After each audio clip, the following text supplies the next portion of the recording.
Estimadas hermanos, muy buenos días. Buenos días. ¿Cómo nos encontramos? Bien. Bueno, gracias a Dios por esta oportunidad que nos da de poder estar reunidos en este espacio para poder tener este momento de comunión, de participación, de poder aprender también un poco, también de poder reflexionar de lo que Dios día a día nos quiere enseñar. Personalmente, el tema de hoy para mí ha sido un tema muy especial, bueno, mucha reflexión. A veces las personas cuando están del otro lado o cuando están ustedes escuchando dicen, esta persona o este hermano está hablando contra mí, algo sabe, ¿verdad? Y a veces uno dice, contra mí es. Pero en cambio, últimamente, todos los temas que me han dado para predicar, reflexionar, es como yo digo, parece que me están dando solo para que reflexione y cambie, ¿verdad? Pero no, obviamente es Dios que usa diferentes formas para poder trabajar. El tema de hoy está basado en Marcos capítulo 3, 35, ¿sí? Un texto súper leído muchas veces, y que ahora lo vamos a reflexionar con el tema Tu vida no se queda en suspenso. Y parte de una pregunta o una reflexión muy interesante. Primero, cuando mi familia entienda o cambie, entonces podré vivir en paz. Eso muchas veces lo dicen las personas. Y también incluso a nivel terapéutico, a veces cuando se trabaja con las personas en el contexto familiar, a veces pasa eso. Dice, si mi familia cambia, yo voy a estar bien. Pero entonces una pregunta que como premisa que nace es, ¿qué pasa cuando la espera de una reconciliación suspende tu identidad, tu obediencia y tu seguridad hoy? Ese texto, vamos a hablar de familia. Y obviamente hablar de familia va a tocar a todo el mundo aquí, ¿sí? A todos va a llegar esta reflexión y les invito a que abran su corazón porque va a ser muy importante que lo reflexionemos, porque sí se va a romper ciertos esquemas, interpretaciones a veces que se realizaban. Entonces, basado en esto, ¿verdad? Todos pertenecemos a una familia, ¿sí? Y todas las familias tienen, desde el estudio sistémico, todas las familias tienen mandatos y lealtades. ¿Qué son los mandatos? Mandatos a la hora del almuerzo toda la familia tiene que estar juntas. Si no están juntas, no comemos. Eso es un mandato. ¿Sí? ¿Qué es una lealtad? ¿Sí? Una lealtad es, mi abuelo, fue alcohólico, mi papá fue alcohólico, yo también soy alcohólico. Eso es una forma de lealtad. Mis abuelos, su primer hijo fue en un estado, fue después de un aborto espontáneo. Mis papás tuvieron un aborto espontáneo, luego nació mi hermano.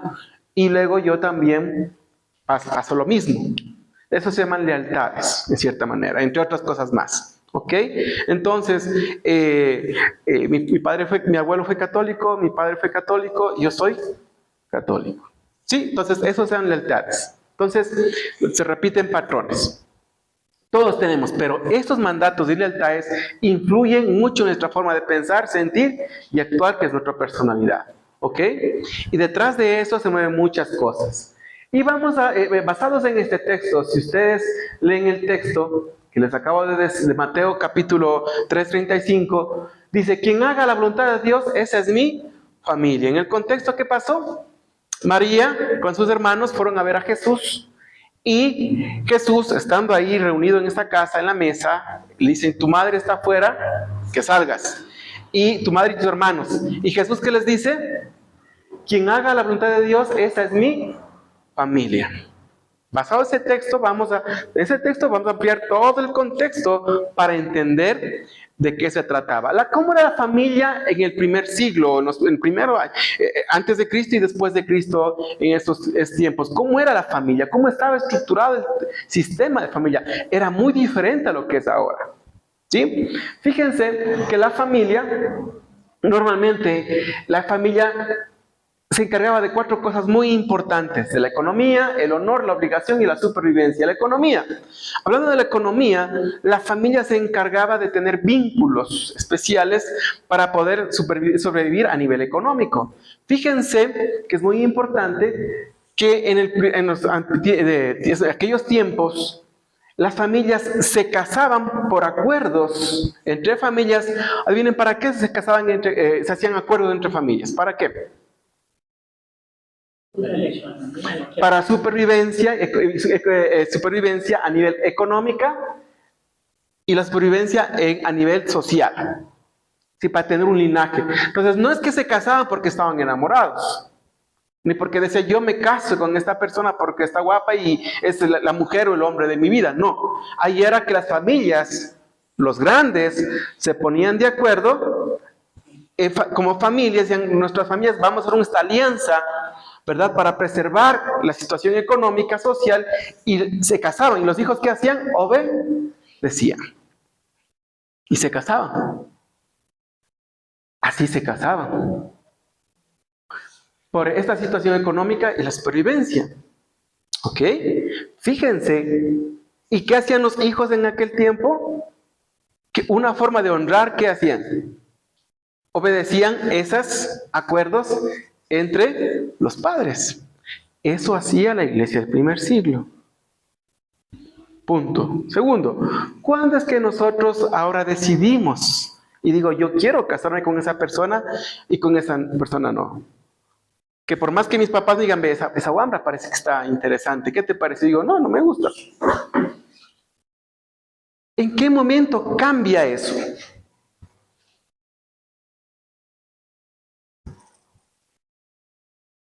Fíjense, ese es un punto para desmitificar que practicamos exactamente lo que la iglesia del primer siglo lo hacía. Entre muchos puntos más que hay, desmitificar, ¿qué significa? Desmentir. Porque si fuésemos la iglesia exacta del primer siglo, ¿qué haríamos? Nuestros padres se pondrían de acuerdo ¿para qué? Para casarnos. Sí, y uno, como oveja al matadero sin decir nada, a casarse igual que la otra persona. ¿Sí me hago comprender? Así se manejaba, por si acaso, la iglesia del primer siglo. Y así hay cositas que si nos ponemos a estudiar con profundidad, es mentira que sabemos exactamente la práctica de eso. Entonces, fíjense que la familia hacía este tipo de acuerdos. Cuando la iglesia toma esa decisión y cuando comenzamos nosotros a elegir a la persona, porque me gusta, porque hay un cambio del campo a la ciudad, comienza a ser las ciudades, hay una revolución, una reforma religiosa por el año 1545, con los cambios de Lutero y otro tipo de cosas, es cuando la Iglesia Católica, en el Concilio de Trento, decide que las familias ya no van a elegir cómo se casan sus hijos, que va a haber una decisión propia, personal. Fíjese, ¿en qué año más o menos es? 1545 y pico. ¿Y quién da ese paso? La Iglesia Católica. ¿Ok? Interesante. Y luego viene la Revolución Francesa en el siglo XVII, si no me equivoco, XVIII, y vienen sus otros procesos. Entonces, aproximadamente donde nosotros tenemos elección de pareja y de enamorarme y de tanta cosa, más o menos son 150, 200 años recién la humanidad tiene esa situación. Y fíjense en cómo eso adoptamos dentro de la iglesia normalizado.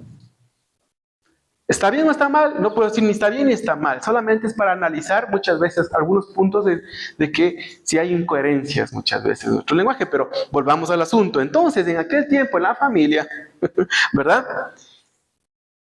Hacían estas alianzas para la economía y la supervivencia. ¿Y qué tenían que hacer los hijos? Nuevamente tenían que obedecer. Y las familias hacían esas alianzas. ¿Ok? Por más que la mujer decía o el hombre decía, no, este está feo, esta está fea, ¿verdad? No me gusta, o está muy viejo, o está muy guagua. ¿Qué pasaba? Nada que ver. Aquí usted hace porque hicimos el acuerdo y se cumplía. Y si no se cumplía eso, las familias entraban en conflicto. Es más, el tema del honor, el honor era la buena reputación. Y fíjense que si no se cumplía, hasta se podía entrar a conflictos muy interesantes. Por eso que dentro del honor, la mujer, para dar en casamiento en esos contextos, tenía que ser, ¿qué? virgen, porque eso era parte de poder conservar intacto el tema del linaje y todo ese tipo de cosas. Ese era su concepto. Entre la buena reputación de la familia. Entonces, si aquí había un hijo que en la familia no era prohibido que exista el alcoholismo, y aquí empezaba este hijo con alcoholismo, ¿qué pasaba? ¿Qué hacía la familia? Toda la familia le presionaba, y ¿qué pasaba? Hasta lo podían, ¿qué? Expulsar y lo que sea, porque había una presión muy fuerte, porque el tema no era que solo yo estaba en esa situación, sino que detrás de mí estaba toda la familia. Y entonces, si esto era una vergüenza para la familia, toda la familia estaba en vergüenza y presionaba. En otras palabras, las familias hacían todo bajo todos esos mandatos y lealtades, incluso sin pensar, sin cuestionar. Si ustedes leen en la Biblia, básicamente no hay cuestionamientos. ¿Sí? Y en esa situación entonces era la obligación de cuidar tanto de los ancianos como de los demás, de proveer. Por eso que incluso Pablo en algún punto dice que el que no provee primero para los de su casa, ¿qué dice que es? Anatema. Porque esa era una obligación, ese era un tema familiar, ese era un punto muy importante. ¿Sí? Y si vemos el contexto histórico de la familia en el primer siglo al siglo XXI, ya básicamente ha cambiado muchísimo. O sea, para poder entender el texto que voy a explicar, hay que entender el contexto, ¿qué? Histórico. ¿Estamos claros? Y darnos cuenta cómo dista mucho de eso de nosotros. ¿Ok? Entonces, por eso es que en aquel tiempo no existía, por lo que hoy existe que dejo a la mujer y me voy y le dejo sin alimentos, sin educación. En aquel tiempo no existía eso, por si acaso. Es más, ni siquiera era consentido dentro de la comunidad. ¿Ok? Hoy han cambiado las cosas, hoy esto es diferente. Entonces, ahí viene el primer punto, y para entender lo que estaba pasando en ese sentido, vamos a leer desde el versículo 20 del capítulo 3. Dice, después de esto Jesús regresó a la casa, y era tanta la gente que volvió a reunirse que ni él ni sus discípulos podían siquiera comer. Cuando los familiares de Jesús supieron lo que hacía, fueron para llevárselo, porque decían que se ha vuelto loco. ¿Sí? O fanático, otra versión que estaba. Entonces al final 21 dice, porque decían que se ha vuelto loco. Pero los maestros de la ley que habían llegado de Jerusalén decían, este hombre tiene a Belcebú, el jefe de los demonios. Solo por el poder de Belcebú él puede expulsarlos. Entonces Jesús los llamó y les puso este ejemplo. ¿Cómo puede Satanás expulsarse a sí mismo? Si los habitantes de un país se pelean contra sí, el país acaba por destruirse. Si los miembros de una familia se pelean unos con otros, la familia también acaba de destruirse. Y si Satanás lucha contra sí mismo, acabará con su propio reino. Si alguien quiere robar todo lo que hay en la casa de un hombre fuerte, primero tiene que atar a ese hombre. Les aseguro que Dios les perdonará a la gente cualquier pecado que haga y todo lo malo que diga, pero jamás perdonará a quien hable en contra del Espíritu Santo. Eso nunca les será perdonado. Jesús dijo eso porque los maestros de la ley pensaban que él tenía el espíritu malo. ¿Ok? En ese contexto, fíjense que ya aparecen la familia. ¿Y qué dice que la familia lo catalogaba a Jesús como loco? Y el término original loco no quiere decir exactamente que era una persona con algún desorden psiquiátrico, mental, ¿verdad? ¿A qué creen ustedes que se referían cuando ellos dicen está loco? Desde el contexto que les di. Se ha vuelto loco. ¿Qué creen? Que sale fuera de las normas establecidas. Exactamente. Le dicen, este está loco porque se sale fuera de la historia de la identidad como familia. ¿Sí? Entonces, cuando Jesús rompe los estereotipos de lo que comúnmente hacía la familia de ellos, ¿sí? Y de lo que hacían las familias otras, Entonces, ellos dicen está loco, no porque otra vez está en un desorden psiquiátrico mental, sino porque se va de sus parámetros, de sus paradigmas familiares. ¿Sí? Está loco porque se va contra el sistema familiar. ¿Ok? Dentro de ese punto, claramente. Entonces, ninguna voz humana, ni por cercanía biológica, preocupación o prestigio religioso, tiene autoridad para definir el centro de tu vida. Jesús no se somete su identidad a las interpretaciones de quienes intentan capturarlo o silenciarlo desde afuera. ¿Quiénes querían silenciarlo desde afuera? Si se dan cuenta, la multitud era la presión social todo tiempo. Segundo, ¿quién quería presionarlo? Los escribas. Porque al momento que le decían, tú haces milagros, sacas demonios porque tú estás influenciado o tienes el poder, la cobertura de Belcebú, ellos al decirle esto, lo que querían que Jesús, presionado por esta etiqueta, por esta acusación, deje de hacerlo posiblemente. Probablemente. Y la familia, cuando dice, este está loco, vamos a ver qué le pasa, está loco. Entonces, fíjense que esta presión es muy interesante que Jesús está manejando. La presión social, la presión religiosa y la familia. Fíjense en tres grupos muy importantes, ¿verdad? La gente le presiona. ¿Para qué la gente le presionaba a Jesús? Para que haga milagros, le sostenga. Incluso por ahí Jesús le dice, ustedes me siguen a mí, no porque siguen al Padre, sino porque los debe comer. ¿Sí? No es más por otra cosa. Los religiosos buscaban, especialmente los escribas, destruirlo, básicamente. Y la familia buscaba que él vuelva al patrón. Es interesante ese punto, del versículo 20 al 35. Entonces, ¿verdad? Los allegados intentan hacerse cargo de él. Los escribas lo acusan de actuar por Belcebú, y no es simple incomprensión. Es una lucha por gobernar la narrativa de la obra de Dios. ¿Ok? Entonces, ¿estamos claros en ese sentido? Cómo Jesús vive en la mitad de esta tensión. ¿Ok? Es muy importante reconocer esto. Y fíjense que es aquí, por eso es que aparece la familia. Y en este sentido, en el original, ¿verdad? La palabra los suyos en griego, ¿verdad?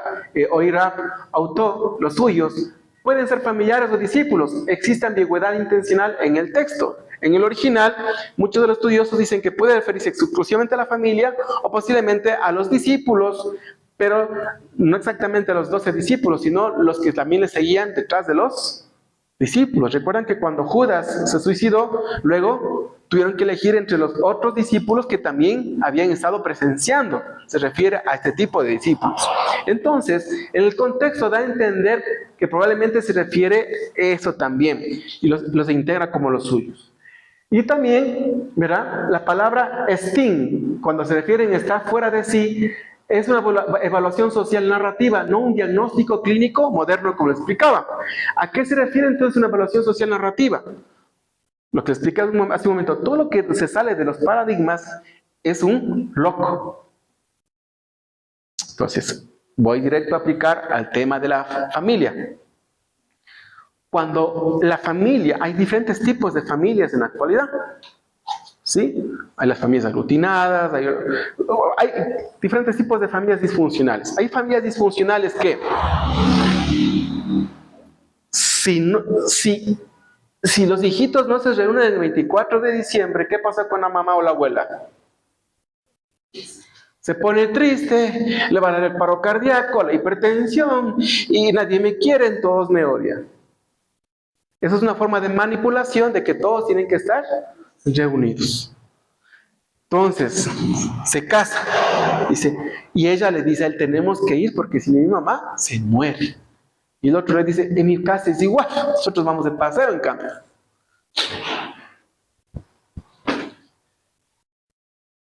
Entonces, de la una casa, si en verdad me quisieras, vendrías a estar con nosotros. Y el otro, si en verdad nos amaras y aún no nos desprecias, irías con nosotros al viaje. Lo que estoy diciendo es puro, me estoy inventando, ¿no? o pura casualidad posiblemente. Y entonces comienza este tipo de cosas. Cuando alguien dice, ¿sabe qué? Ya me casé, yo tomé esa decisión. O sea, chévere, bueno, si se muere, pues, o sea, es asunto de usted o suyo, porque eso tiene que manejar sus emociones. Por lo tanto, yo he tomado la decisión del 24 hacer esto con mi familia. Al momento que este personaje dice eso, ¿qué hace la mamita, el papito y los hermanos? ¿Y qué más comienza a hacer? Pobrecita, la perdimos, ¿verdad? Esta o este eligió a ella o a él, ¿verdad? Claro, él tiene más valor que nosotros. Y ¿se me hago entender ese discurso? ¿Sí?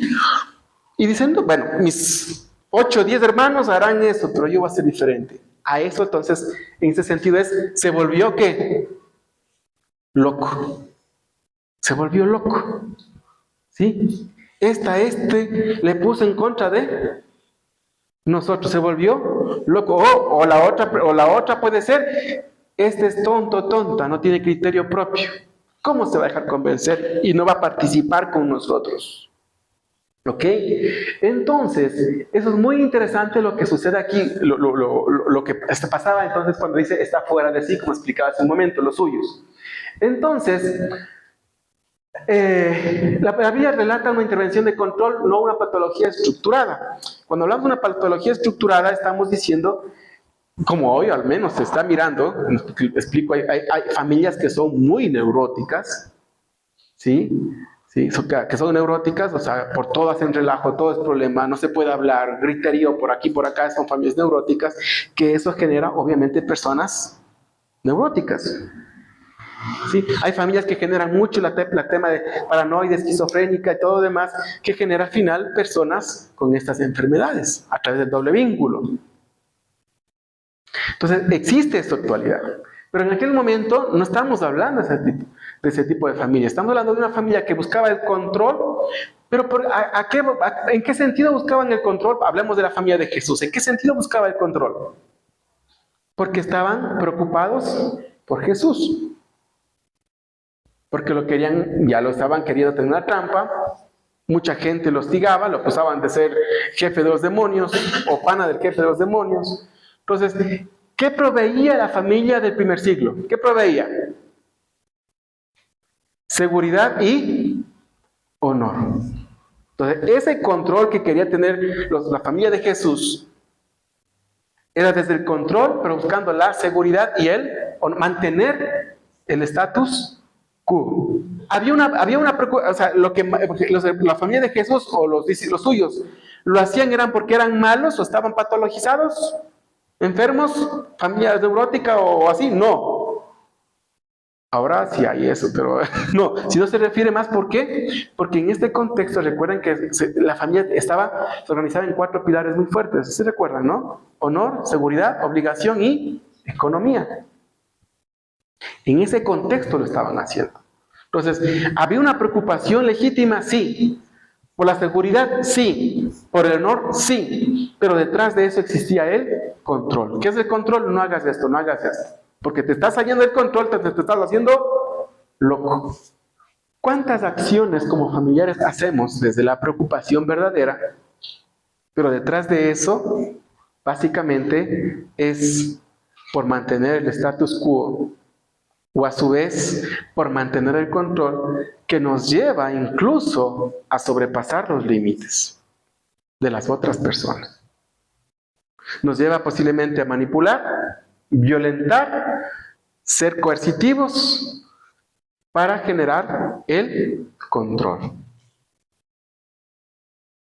Y sí, tu preocupación como papá, como mamá, como hijo, como hija, como hermano, sí puede ser desde el verdadero sentido de cuidar, desde el honor, desde la seguridad.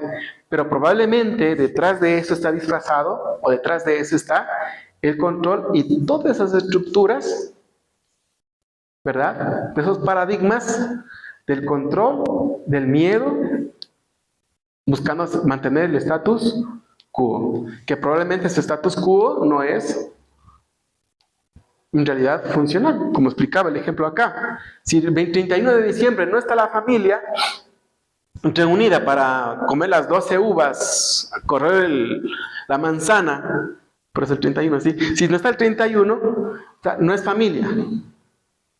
Entonces, no voy a ir. Entonces, la familia comienza, se preocupa, en buen sentido, porque queremos estar todos juntos. Pero el estar todos juntos desde una intención amorosa, linda, detrás de eso puede usarse ¿qué? El control, la violencia, la manipulación. ¿Sí me van a entender? Y ahí rompe esa línea. ¿Ok? Y obviamente para eso necesita mucha maduración. Entonces, en este sentido, pasó aquí con Jesús. Entonces, es muy interesante que Jesús, en este contexto, habla, más adelante, como ves, mi familia es, los que hacen la voluntad de Dios, antes de llegar a eso, es muy importante que el Señor, un señoría que lidera, ¿verdad? Hay algo muy importante, cuando Jesús trae libertad, y no solo trae libertad a nivel de la salvación, como hablábamos, porque parte incluso de la salvación y la sanidad es la libertad de elección. ¿Ok? Y es muy interesante, sí trae esa libertad de elección, aunque muchas veces, desde este contexto, obviamente 3D, lo usamos así. Pero es interesante, ¿recuerdan ustedes cuando Abraham, en Génesis capítulo 12, ¿recuerdan cuando Jehová Dios le llamó a Abraham? ¿Recuerdan ustedes? ¿Y qué le dijo Jehová Dios a Abraham?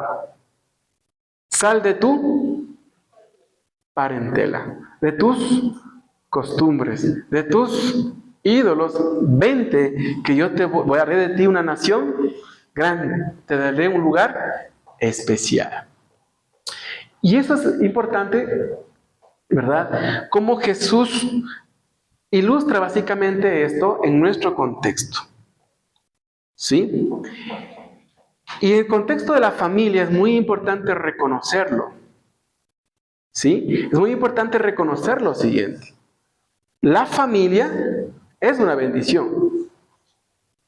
No podemos romper nuestros vínculos, pero sí podemos elegir cómo relacionarnos.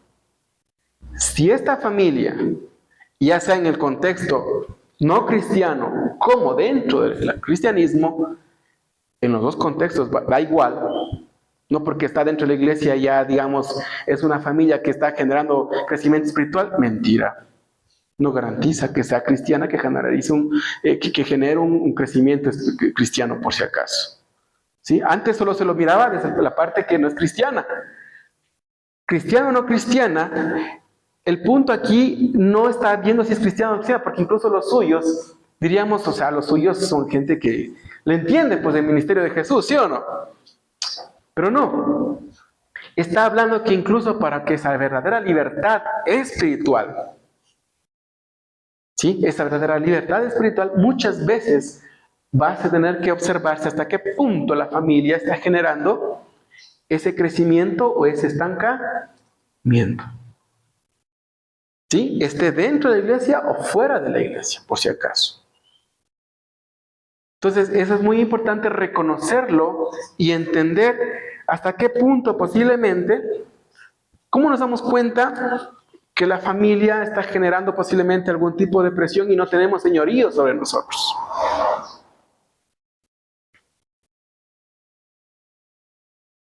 Como explicaba hace un momento, esta semana voy a ir a tal lugar. No, es que vamos a hacer todo eso, no es posible que hagas. Quiero tomar esta decisión. No, es que no puedo hacer eso. Y si existe aflicción y me siento con miedo y siento que estoy traicionando a mi familia por hacer algo que yo considero que es convincente, estoy en un problema, porque no estoy en paz. Y si mi familia esto le genera conflicto, en ira, violencia, manipulación, estoy ante probablemente una familia, mi familia, que está en un punto de querer tener el control sobre mi vida y no existe una individualización. Entonces, ¿qué es la individualización? La individualización es que pertenezco a un clan familiar, pero yo tengo mi propia identidad. Tengo criterio Tengo pensamientos, sentimientos y acciones que las puedo tomar por criterio propio y que o mi familia las respeta o me quiere presionar y ante esa presión yo sé cómo accionar. ¿Ok? Y eso habla mucho de la espiritualidad, porque la espiritualidad es estar en ese estado de gozo, paz, paciencia, dominio propio, compasión, misericordia. Conecto con eso. Entonces, es más, probablemente mi familia, por más que me ama, me invita a actividades que yo diga, esto no me llena, ¿no? O sea, en vez de sentir paz en esa actividad, en ese lugar, siento más estrés, ansiedad, salgo llorando y tanta cosa. Entonces, ¿qué implica eso? ¿Que tengo que estar ahí? No. Porque lo que Jesús que viene a darnos, vida y vida en abundancia. Probablemente nuestra familia o nosotros como familiares estamos en un punto de desconocimiento. Posiblemente sí hay, la intención es buena. La forma que aún no está sanada y que puede caer en ese estado de patologizante, ¿sí? Puede generar este tipo de situaciones. Y es por eso que Jesús en este punto habla de ese, ¿verdad? Un señorío que libera. Y Jesús lo demuestra en ese sentido. ¿Sí me hago comprender? Entonces, aquí viene este punto que es muy importante reconocerlo, hermanos. Y pregunta a cada uno de ustedes, ¿qué actividades ustedes encuentran con su familia que les genera aflicción, miedo, dolor, frustración, angustia, e incluso hasta les genera enfermedades, pero están ahí para que digan que usted es un buen hijo, un buen padre, un buen hermano? ¿O qué acciones usted está haciendo para controlar a los otros y que hagan exactamente lo que usted está pensando o sintiendo? Que lo que usted considera que eso es lo correcto. Fíjense que los escribas pensaban que lo que estaban haciendo era correcto. La familia de Jesús, o los discípulos, pensaban que lo que estaban haciendo era correcto. Y vuelvo a preguntar, ¿qué acciones suyas está generando aspectos que usted considera correctos, pero al final son de destrucción? Y solo des en cuenta en lo siguiente, en las acciones que usted hace como familiar porque ama a su familiar, o sea, la intención es buena porque ama a su familiar, pero esas acciones que usted hace en nombre de ese amor, están generando vida o destrucción en su ser amado. ¿Qué está generando?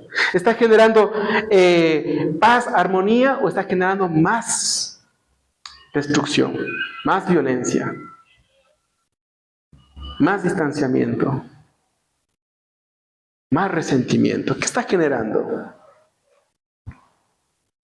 Y fíjense que Jesús nunca obligó a nadie, ni a sus propios familiares. Sin embargo, nosotros buscamos a veces obligar a alguien a que piense, siente y haga igual que nosotros que pensamos que es lo correcto. Y peligrosamente a veces usamos incluso la Biblia y el nombre de Dios para manipular, someter y obligar a las personas a que se hagan exactamente como yo pienso, siento y actúo. Hermanos, eso sí es un problema. Eso es un problema muy fuerte. Y sobre todo me refiero ya entre personas que tienen criterio. Bueno, digamos no madurez al menos, pero sí ya eligen sus caminos. Porque en realidad sí nos podemos convertir en agresores, manipuladores, sometedores. ¿Y qué? Si haces eso me voy a morir. Eso es manipulación, hermanos. Eso es manipulación. Es que sí, me está agarrando la hipertensión o lo que sea. Sí, es real, pero ese es tu problema, no es problema de la otra persona. Es porque nunca aprendiste a gestionar tus emociones y usaste las lágrimas y otro tipo de cosas. ¿Para qué? Para manipular y obligar el cambio, que las otras personas hagan lo que tú quieres y tener el centro de tu atención. Y así aprendiste por muchos años a manipular a las personas.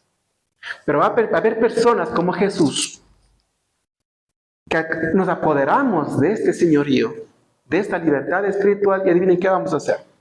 ¿O qué van a hacer? Yo elegí este camino. Y si le agarra un paro cardíaco y por eso se muere, pues es la elección que usted está haciendo. Porque el espiritual o la persona que tiene más criterio dice, ya sabe que eso no es, yo no soy el culpable de eso. No soy el culpable de eso. Porque bien pudo haber María haber dicho a Jesús, ¡oh! ¿Cómo? O sea, prefieres más a esos vagos, ociosos, que andan todo el tiempo con vos. Esos son familia, y yo que te parí, y yo que te di de amamantar, yo que contigo lloré, sufrí con tu papá, tuvimos que huir a Egipto, dejando nuestra parentela para cuidarte a vos. Y ahora, porque eres un longo viejo de 30 años, ahora sí, ellos tienen mayor privilegio que yo. Imagínense María diciendo eso. Pregunta, ¿por qué no hizo María eso? Sí, es muy importante. Entonces, ¿sí me hago comprender? ¿Sí me hago comprender ese punto? Entonces, la pregunta es, ¿cuántos de ustedes? ¿Cuántos de nosotros hacemos eso con nuestras familias? Es que usted papá si no hace esto, usted mamá no hace eso. Yo sí he hecho eso por si acaso. Eso es manipulación. Entonces yo ya no soy su hijo más. O los chiquitos, ¿qué hacen? Eres el peor padre, la peor madre del mundo. Desde pequeñitos venimos con esa vuelta, ¿no? Exactamente, y así sea un liderazgo funcional o disfuncional, pero está tomando su elección, perfecto. Sí, porque si al final es sumiso o sumisa y hace todo lo que los demás dicen, se perdió, eso se llama que se fusionó, se creó una simbiosis y se quedó sin personalidad, sin identidad. Y eso es lo que muchas de las familias buscan. Eso es patología, eso es patologizante. Eso es un problema muy fuerte. Incluso el señorío espiritual tiene que ver que el señorío espiritual está por encima de la familia. Y no estamos refiriéndonos a rechazar a la familia, sino a observar qué mandatos, qué lealtades aún me dominan dominan desde el miedo, la culpa, la vergüenza, que ya sea que lo haga o desde el conflicto con la autoridad, los haga todo al contrario. ¿Ok? Eso es un análisis que tenemos que hacerlo. Todos en ese sentido. Perfecto. Por eso es que me pareció interesante el texto, ya analizándolo bien desde lo que Jesús está hablando en ese sentido. Señorío que nos da. Entonces, lo que expliqué hace un momento, es muy importante aprender lo que les dije hace un momento, la diferenciación versus cercanía sin fusión. ¿Qué implica eso? La fusión y la simbiosis, o lo que les expliqué hace un momento. Entonces, poner límites no es lo mismo que un corte emocional. La distancia sana protege el centro sin obligar al odio. En otras palabras, cuido mi estado espiritual. Entonces, ¿qué implica? Ahora, cuando ponemos límites, no estoy cortando mi vínculo familiar. Poner límites es decir, yo quiero esto, necesito hacer esto, si me equivoco está bien, yo asumiré las responsabilidades. ¿Qué también es límites de la familia, de las otras partes? Bueno, dentro de este espacio, dentro de mi familia, nosotros manejamos bajo estos principios. Si tú tomas esa elección, liderar tu vida en ese sentido, está bien, hazlo, pero fuera de este contexto. O sea, de parte y parte necesita haber esos límites. ¿Sí me hago comprender? Muy bien, una forma de fusionamiento es, por ejemplo, un caso ahorita que se me vino a la mente. Por ejemplo, una madre o un padre tiene una enfermedad muy fuerte, muy complicada, que es muy emocional, psicosomática generalmente.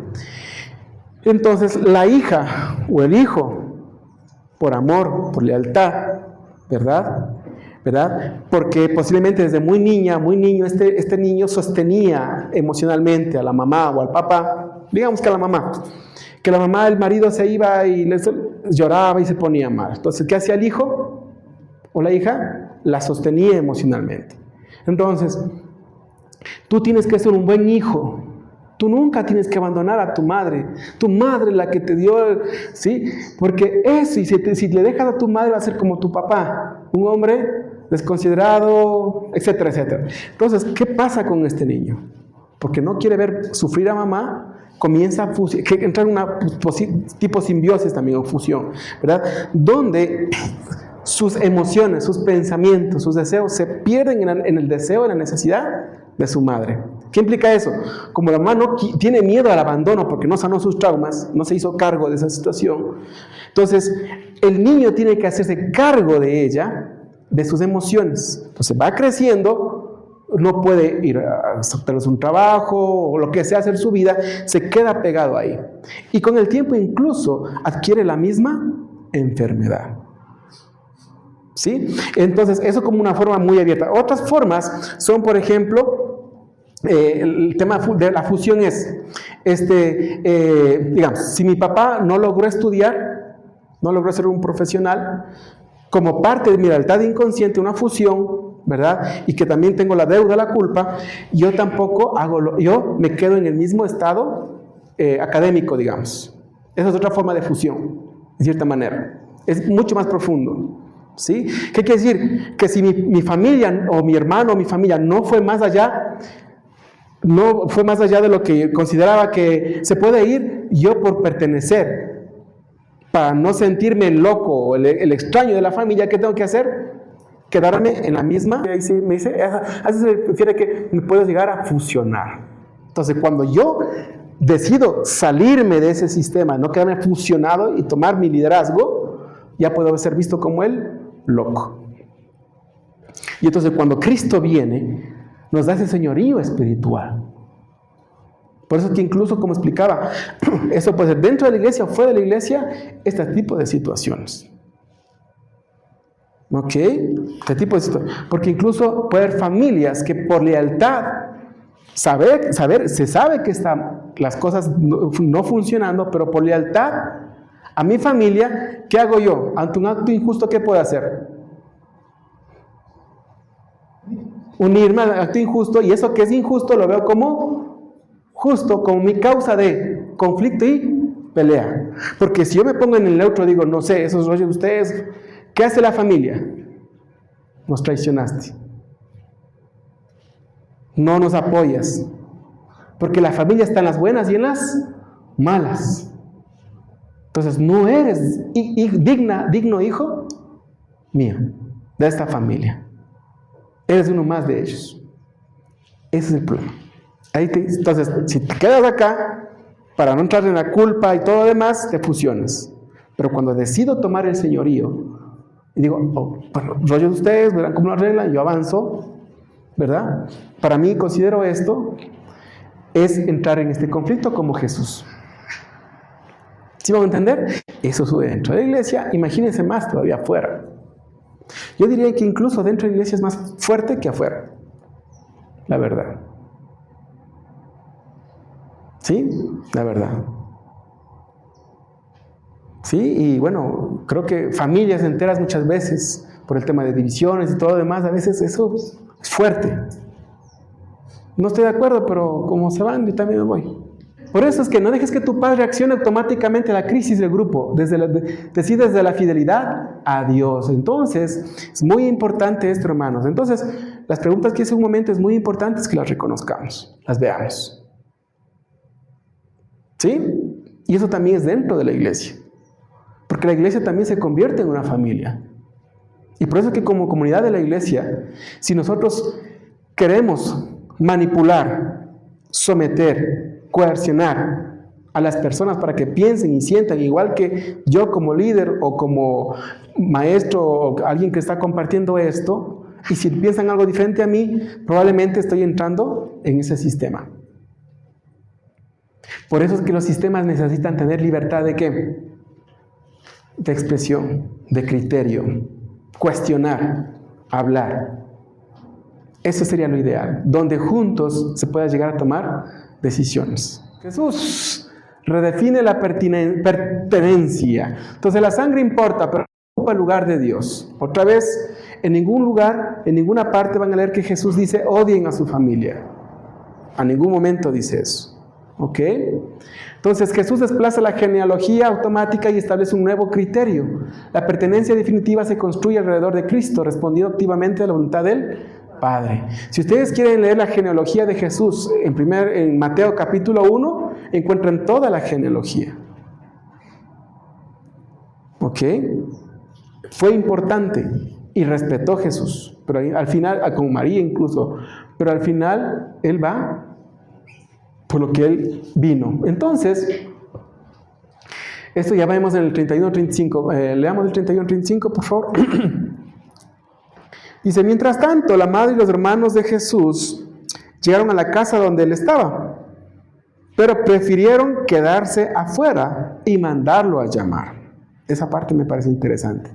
Prefirieron quedarse afuera y mandarlo a llamar. La gente que estaba sentada alrededor de Jesús le dijo, tu madre, tus hermanos y tus hermanas están allá afuera. ¿Quiénes son en verdad mi madre y mis hermanos? Luego miró a todos los que estaban sentados a su alrededor y dijo, estos son mi madre y mis hermanos, porque en verdad cualquiera que obedece a Dios es mi hermano, mi hermana y mi madre. Entonces, en este contexto hay algo muy importante. Afuera, la familia llega y llama desde afuera a Jesús. Jesús mira a quienes están sentados alrededor. Y es algo muy importante. Se quedan afuera. Y el estar sentados en la mesa, ¿qué significaba? La vez pasada hicimos un análisis. ¿Qué significaba estar? La semana pasada mismo fue, ¿no? ¿Qué significaba estar sentados a la mesa? Cercanía, familiaridad. ¿Ok? Significaba aceptación, reconocimiento. Significaba igualdad. Entonces, cuando ellos deciden quedarse afuera, inconscientemente o conscientemente, probablemente lo hacen desde este tema del honor, y para que salga a Jesús. Pero es interesante que el que se quedan afuera son ellos. ¿Sí? ¿Se quedan afuera de qué? ¿De qué se quedan afuera?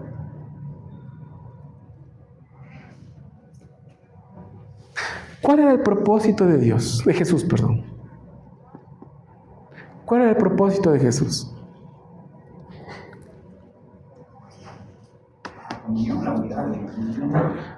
¿Ya? ¿Cuál fue el propósito misional por el que vino Jesús al mundo? Muy bien. Traer el reino de Dios y su justicia para, por medio de eso, reconciliar al hombre con Dios. Ese era su misión. Era ese su propósito. Entonces, al estar sentado junto con todos ellos Jesús, y recordemos que estaba sentado con todo tipo de gente, ¿qué estaba haciendo Jesús ahí? Cumpliendo su propósito, su misión. Y aquí es interesante una aplicación muy importante, hermanos. Jesús básicamente está diciendo que su madre, sus hermanos, su familia, ¿quién es? ¿Las personas que estaban ahí o en realidad qué eran? Su propósito, su misión. Y que parte de eso era reconciliar y que todos lleguen a ser hijos de Dios. Y al ser hijos del Padre, todos llegaban a ser hermanos, hermanas. Perfecto. Y bien que usted me dice, este punto es muy importante. Fíjense que, en otras palabras, cuando tu llamado está, sabes cuál es tu propósito, tu llamado, y si tu familia se queda fuera de ese propósito y llamado por elección personal, y que es respetable, las personas que creen en tu llamado, en tu propósito, en esta paz espiritual, llegan a ser tu familia. ¿Sí? Por eso es que, y lo que le digo, estoy diciendo es muy importante en ese sentido, porque si bien es cierto, quizás tu familia deja de creer en ti, no cree en tus sueños, en tu propósito espiritual, claramente. Claro, si conoces cuál es tu propósito y misión álmica también, obviamente. Si das ese paso y haces el paso de ser el loco, el raro de la familia, pero convencido o convencida de tu propósito y misión espiritual álmica, por la cual has venido a nivel espiritual, las nuevas personas serán tu familia. No cortas tu lazo, tu vínculo, imposible. Pero sí las personas que juntos... Eso es muy importante reconocer. Por eso es que la iglesia, en buen sentido, propósito espiritual, debería convertirse en eso. Debería convertirse en esta familia que juntos estamos avanzando hacia ese propósito espiritual, en teoría. Y a integrar este punto, que si esta nueva familia también al final no es parte de este sueño, también probablemente genere un punto de decir gracias. ¿Ok? Llámese iglesia con cualquier nombre que se llame. La verdad, hermanos. Y no estoy abogando porque las iglesias se queden... No, pero sí es muy importante que como iglesia tomemos muy en cuenta esto. ¿Hasta qué punto somos familia? Y el problema es que si no he sanado en paz con mi familia del origen, cuando venga a la iglesia, haré de esta familia violentándolas posiblemente para que hagan lo que no hicieron por mí. Y ese es un problema. ¿Sí? Por eso es que es muy importante reconocer eso, hermanos. Por eso es que la iglesia al final se convierte en un sistema religioso o al final puede convertirse en un sistema espiritual. El religioso te quiere etiquetar, hacerte como un robot, ¿sí? Siguiendo normas, preceptos probablemente más humanos que espirituales, y el espiritual en cambio es el que te acompaña desde lo que tú eres, identidad, y te permite también y te acompaña en tu propósito de vida, álmico, en tu sentido de vida. Cambia la cosa. Todos tenemos un propósito en común. ¿Cuál es el propósito en común? La sanidad y la transformación en el campo espiritual, ¿sí o no? Alabar, adorar y todo lo demás. Eso todos hacemos en común. Pero todos tenemos un propósito individual. Todos tenemos un propósito que es un propósito espiritual y emocional. Y ese es cuando tú andas en ese propósito, estás en un campo espiritual. Pero cuando no tienes ni propósito ni sabes para qué, es más, tienes los dones, ni sabes, o no sabes ni cuáles son tus dones, estás en un campo religioso. Por eso es que la familia, en ese sentido, es muy importante. ¿Están alrededor o afuera? Y por eso es que incluso el tema de la sociedad dice que los que estamos, en cierta forma, vibramos en el mismo pensamiento y emoción, nos reunimos en los mismos tipos de grupo. ¿Ok, hermanos? Pues es muy importante ese sentido. ¿Ok? Es muy importante reconocer eso. Entonces, el poinom, ¿qué significa? Quien quiera que haga, implica acción viva, no perfeccionismo religioso. Esto es algo que quería tomar muy en cuenta. El poinom, en el original no implica perfeccionismo ni tampoco moralidad perfeccionista. Básicamente es quien quiera que haga voluntad, es justamente el que inicia ese camino de sanidad y transformación, el que va hacia adelante, sí, y no quedándose atrás. En otras palabras, es la persona que le encontró sentido a la vida, a nivel, en todos los sentidos. Entonces, cuando encontramos ese sentido, vamos a cometer ¿qué? Errores. Entonces, no se habla que obedece mi voluntad, ese es mi hijo. Entonces, el que peca, no se refiere a eso. Se está refiriendo a que el que encontró ese camino y avanza en ese camino, aún cuando te equivoques y sigues avanzando, como dijo Pablo, ese es mi hermano, mi hermana, mi madre. Porque si Jesús tenía su propósito y misión álmica, ¿qué implica? Que los que encuentran y van por ese propósito y visión álmica, ¿qué son? Estamos en el mismo canal. ¿Sí me estoy haciendo comprender? ¿Ok? Entonces, a eso se refiere el poinón. Sí, el poinón. ¿Ok? Entonces, pero si no encuentro, no tengo claro el propósito y misión álmica espiritual, me quedo en un sistema religioso. Y probablemente diga, esos no son mis hermanos y hermanas. ¿Ok? Entonces, por eso es muy importante reconocer eso, porque ahí ellos se quedan dentro. No como unas máquinas, robots, sino que cada uno sabe lo que está. Entonces, hermanos, ¿estamos claros en ese sentido? Te pregunto a ti, ¿cuál es tu propósito y misión álmica espiritual? ¿Cuál es exactamente tu llamado en este plano del mundo? ¿Qué es lo que tu presencia le hace distinto a las demás presencias por las que Dios te creó? Por ahí es el camino espiritual. ¿Ok? No se refiere a defender un sistema de creencias, incluso hasta con espada, hasta con la violencia, y decir que eso es el propósito. Eso no es el propósito. Eso es puro ego. Eso es puro, me refiero a ego en el sentido disfuncional. ¿Ok? Hermana y madre, incluye dimensión femenina desarmando la jerarquía patriarcal rígida. Y eso es interesante también, según eruditos que hablan en ese sentido. Cuando él habla de hermana y madre, habla de que en el sistema patriarcal que existía en aquel momento no se tomaba en cuenta básicamente la mujer. Pero él habla y dice mi hermana y mi madre. Y pone un nivel de reconocimiento y de equidad. Porque dice hermanos y hermanas. Y madre. El papá no está ahí, José no está ahí, no sabemos por qué razones y tampoco vamos a inferir en ese sentido, ¿verdad? No estaba, no sabemos. Murió, estaba ocupado trabajando, no sé, pero no estaba. Pero eso no le quita autoridad para decir a alguien que en las iglesias se creen padres espirituales. Padres. Y adivinen qué están haciendo. Usurpando el lugar que no le corresponde. Es que es fácil, pues. ¿Sí? Tengo aquí a mi papá, no resuelvo los rollos con mi papá, no me animo a hacerme responsable y sanar esto, pero entonces sustituyo ¿con quién?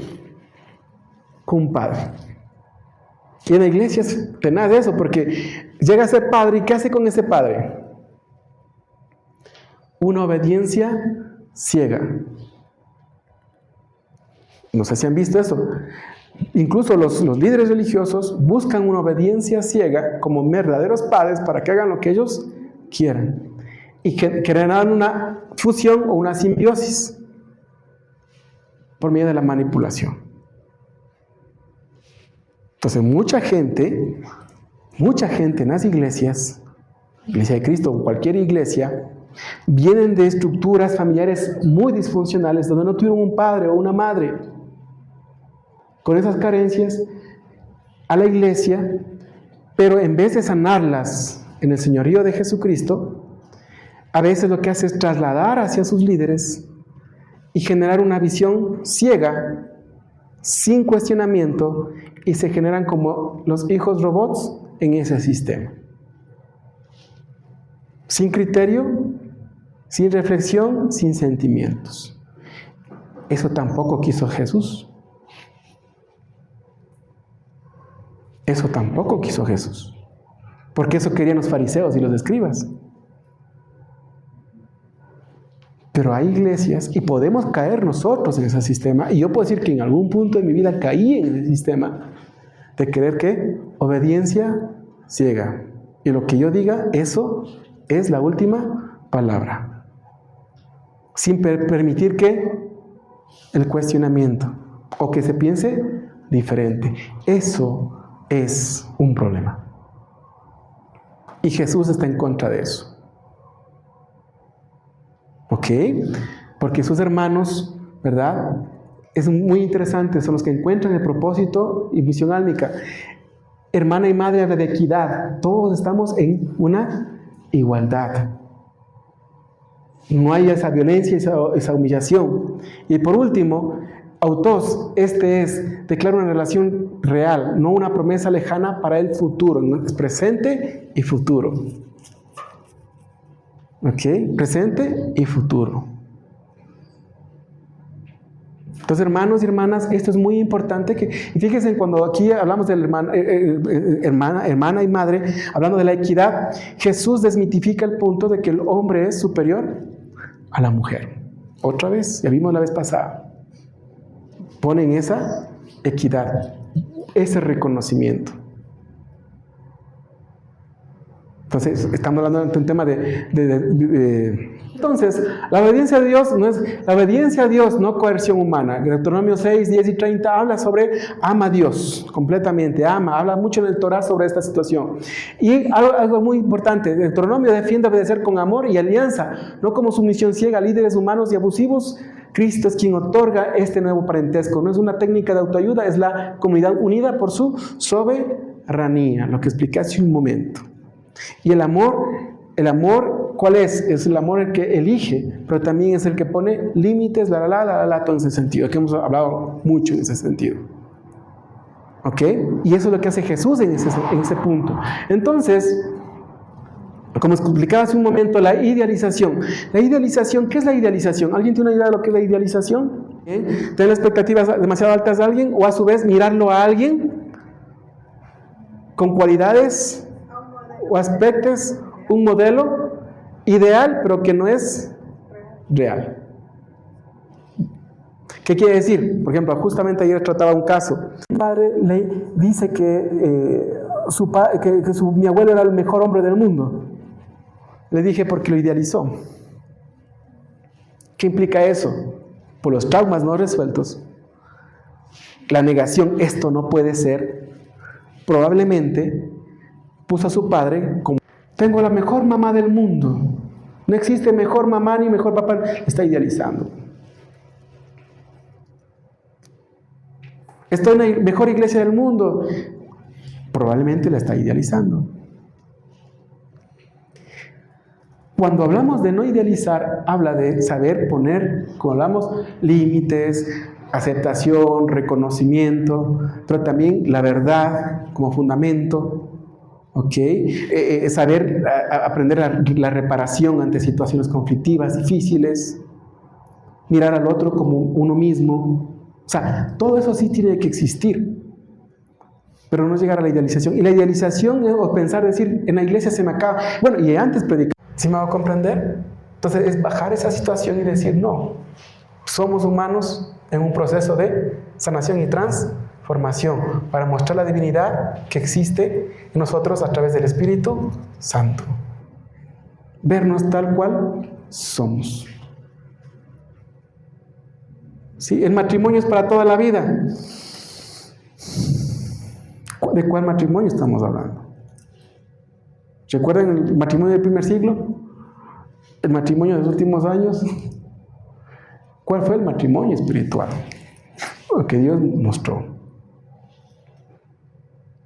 ¿Ok? Entre otras cosas más. Entonces, hermanos, el matrimonio cristiano, por ejemplo, cuando a veces doy consejería o ya en campo religioso cristiano, a veces me dicen, es que si me caso con una cristiana o un cristiano, hay garantía. Yo les digo, tienes menor garantía que afuera. Eso se llama idealización.